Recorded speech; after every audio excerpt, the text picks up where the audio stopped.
Halo guys, balik lagi dengan Efek Anime. Sama seperti biasanya, kami menemukan hal menarik pada chapter kemarin. Yaps, pasti kalian sudah tahu bagian misteriusnya terletak di mana.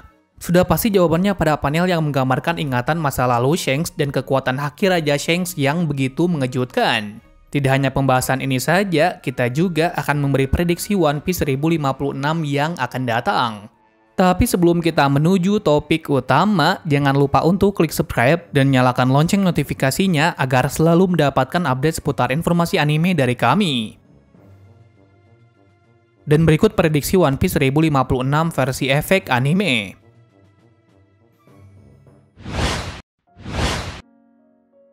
Untuk mengawali pembahasan, kita mulai dulu dari kekuatan Shanks. Pada chapter kemarin, kita sudah diberi clue kalau kekuatan Shanks juga sekuat Yonko lainnya. Jadi jika kalian masih mempertanyakan kekuatan Shanks, mending kalian lihat panel itu. Daripada nanti kalian akan malu sendiri jika menyebutkan kalau Shanks lebih lemah daripada Yonko lainnya. Dengan hal ini sudah menandai kalau Yonko memiliki ciri khas kekuatan masing-masing. Seperti Shirohige yang mendapat julukan manusia terkuat, Kaido sang makhluk terkuat, hingga Big Mom yang disebut dengan pertahanan skuad baja yang melebihi baja itu sendiri. Apakah Shanks memiliki julukan seperti Yonko lainnya? Jawabannya sudah jelas dan pasti ada. Lalu apakah julukan dari Shanks? Kami rasa jika kalian meneliti lebih baik scene dari bajak laut Akagami, pasti kalian sudah menemukan jawabannya. Bukan beberapa kali, tapi sudah banyak angkatan laut maupun bajak laut sudah mengatakan hal ini. Terutama orang yang sering menyebutnya adalah Lakiru. Dia memanggil sang kapten dengan sebutan Okashira atau dalam bahasa Indonesia memiliki arti bos. Nah, kenapa Lakiru dan lainnya menyebutkan Shanks seperti ini? Jawabannya sudah pasti Shanks memiliki Haki Raja dengan level yang sangat tinggi. Itu sudah terbukti dari panel chapter 1055. Di mana meski di perairan Wano Kuni dengan Haki Rajanya, dia bisa membuat Aramaki yang ada di pulau merasa kesakitan. Padahal jarak tersebut sangatlah jauh. Jadi kita bisa menyimpulkan Haki Raja dari Shanks ini sudah mencapai titik tertinggi dari Yonko lainnya. Kenapa kami berpendapat seperti ini? Alasannya sudah pasti karena ciri khas lainnya merujuk pada kekuatan fisiknya. Sebab dari itu Shirohige, Big Mom dan Kaido memiliki fisik yang sangat kuat sejak awal. Sebaliknya dari Shanks memiliki tubuh yang kekar seperti manusia kebanyakan. Sehingga kami menyimpulkan bahwasanya yang membuat Shanks menjadi kaisar lautan adalah kekuatan hakinya itu. Meski sekarang sudah diberitahu kekuatan dari Shanks tentang Haki Rajanya tersebut, tak menutup kemungkinan Shanks juga memiliki jenis haki lainnya. Bila tidak begitu, maka pastinya fans akan sangat kecewa. Karena seharusnya Shanks menguasai semua haki sama seperti Luffy. Setidaknya Oda harus membuat ini menjadi kenyataan. Selain dari kekuatan hakinya, sampai saat ini kita masih belum bisa mengetahui gaya skill berpedangnya. Yang mana kita sudah mengetahui kalau dulunya Mihawk sang pendekar pedang terkuat tertarik untuk melawannya. Walaupun sampai saat ini kita masih belum dikasih clue pertarungan seperti apa yang dilakukan oleh Mihawk dan Shanks pada masa muda. Nah, bagaimana menurut kalian kalau Shanks memiliki julukan Okashira untuk menentukan tolak ukur kekuatannya? Apakah valid atau tidak? Berikan penjelasan kalian di kolom komentar.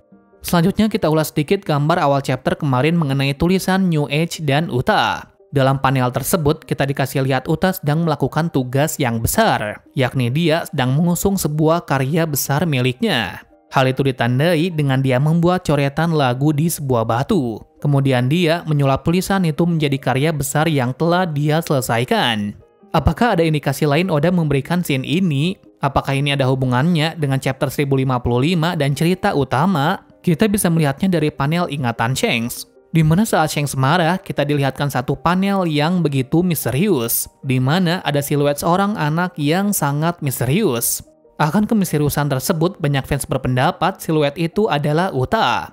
Alasan adanya praduga ini adalah karena di panel pertama, kita dikasih lihat Uta masuk dalam chapter ini. Menariknya di sini, Shanks berkata apakah Angkatan Laut amat sangat takut dengan era baru. Nah, siapakah era baru yang dimaksud oleh Shanks sebenarnya? Jelas ini merujuk pada panel dari Luffy, Momo, Hiyori, dan salah satu gadis misterius yang diduga Uta. Apakah Uta ada kaitannya dengan cerita utama One Piece? Sayang sekali kita belum mengetahui kebenaran aslinya.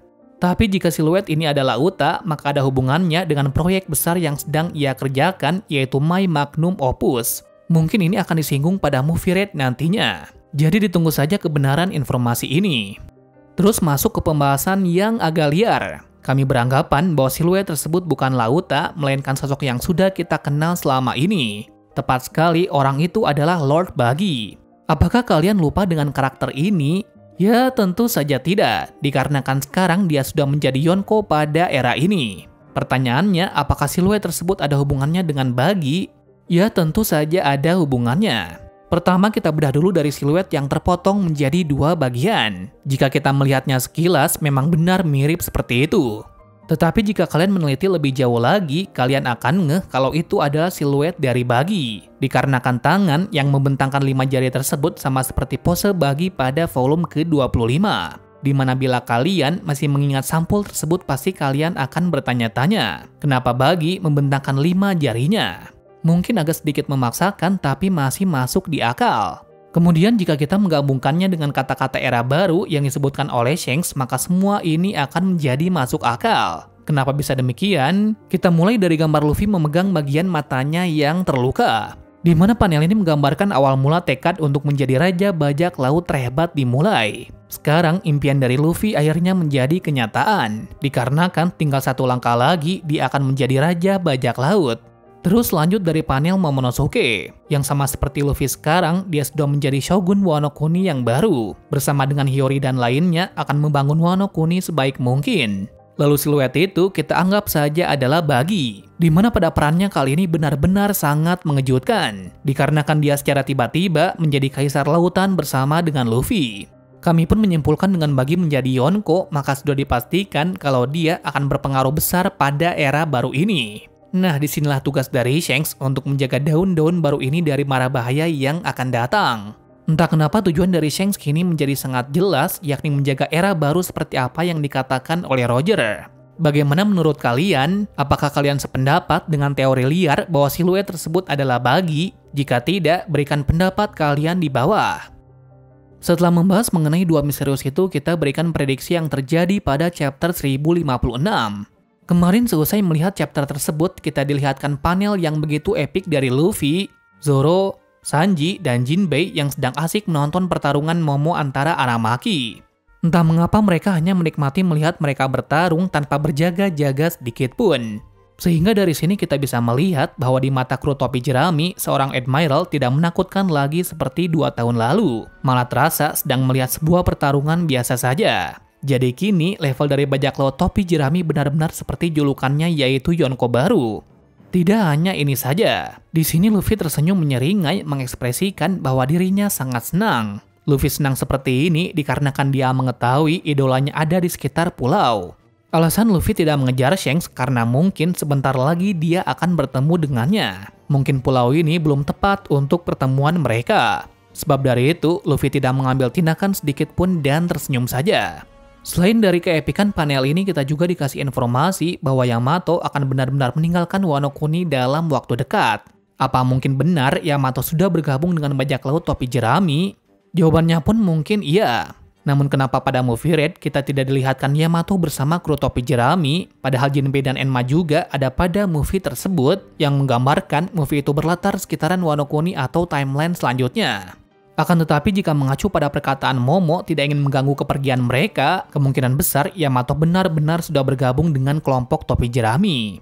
Lantas apakah yang akan dilakukan oleh kelompok topi jerami selanjutnya? Jawabannya sudah pasti dalam waktu dekat mereka akan pergi dari Wano Kuni untuk melanjutkan perjalanan mereka untuk menemukan Lord Poneglyph yang tersisa. Tetapi sebelum itu mereka harus memilih pilihan yang sangat sulit, yakni antara membuka perbatasan Wano Kuni demi mendapatkan Pluton, atau membiarkan hal ini begitu saja sampai Momonosuke menyetujui pembukaan perbatasan Wano Kuni. Dikarenakan sebelumnya dia berkata bahwa sekarang bukanlah waktu yang tepat untuk mewujudkan impian ayahnya. Selain itu, masalah lainnya adalah mulai sekarang mereka harus menghadapi angkatan laut yang akan berdatangan. Jadi artinya sebelum membuka perbatasan itu, mau tidak mau, Momo setidaknya harus menjadi kuat dahulu seperti Kaido. Bila dia tidak menjadi sekuat Kaido, maka besar kemungkinan Wano akan benar-benar hancur seperti dulu. Well, mungkin itu saja pembahasan yang bisa kita ulas untuk hari ini. Bila ada salah kata atau informasi yang salah, kalian bisa share di kolom komentar. Terima kasih sudah menonton video ini dan sampai jumpa di video selanjutnya.